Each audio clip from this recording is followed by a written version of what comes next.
जी, जी, बिल्कुल इस वक़्त की ये बड़ी खबर है कि आपको बता दें कि कुख्यात गैंगस्टर नीरज भवानिया अपनी बीमार पत्नी को देखने के लिए शादीपुर स्थित एक हॉस्पिटल में पहुंचे हैं, जहां पर वह लाव, लश्कर और सुरक्षा के बीच उनको लाया गया है। आपको बता दें कि जब नीरज भवानिया को यहाँ लाया जा रहा था, उससे पहले दिल्ली पुलिस ने यहाँ पूरे सुरक्षा के इंतजाम किए थे। चप्पे-चप्पे पर दिल्ली पुलिस के जवान तैनात थे और आधुनिक हथियारों के साथ दिल्ली पुलिस के जवान यहाँ मौजूद रहे।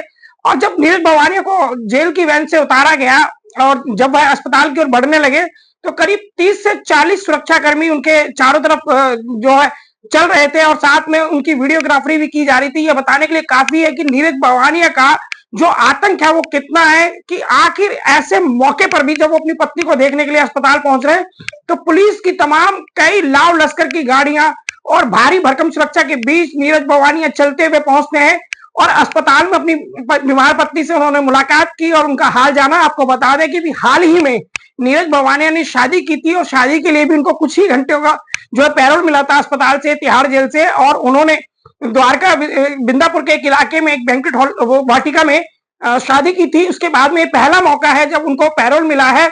उससे पहले शादी के लिए उनको 4 घंटे का पैरोल मिला था और आज बीमार पत्नी से मिलने के लिए उनको पैरोल मिला है। इससे पहले हाईकोर्ट ने उनकी पैरोल की जो याचिका थी उसको ठुकरा दिया था, क्योंकि कोर्ट का ये मानना था कि नीरज भवानी एक कुख्यात गैंगस्टर है। अगर वो जेल में रह के या जेल की वैन के अंदर रह के भी लोगों की हत्या कर सकता है, तो ऐसे में उसको बाहर भेजना खतरे से खाली नहीं है।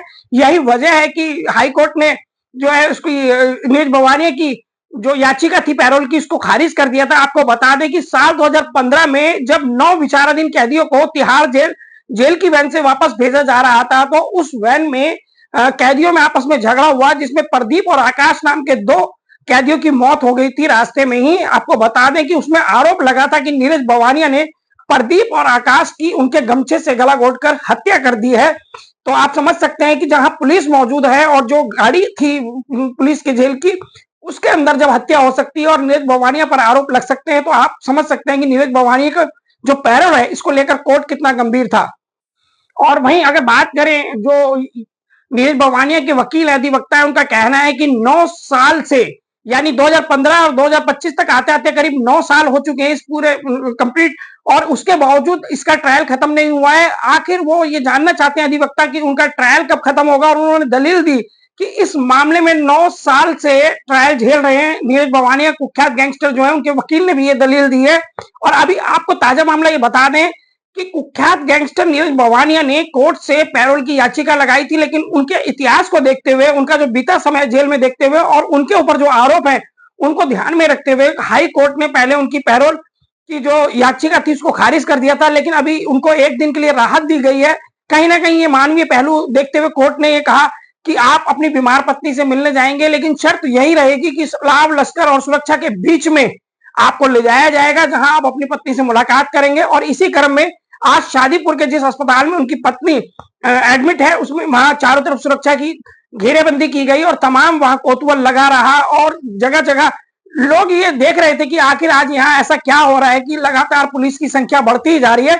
ऐसे में इसी बीच करीब अब से आधा घंटा पहले नीरज भवानिया मौके पर पहुंचे और पुलिस की सुरक्षा के बीच उन्होंने अपनी पत्नी से मुलाकात की।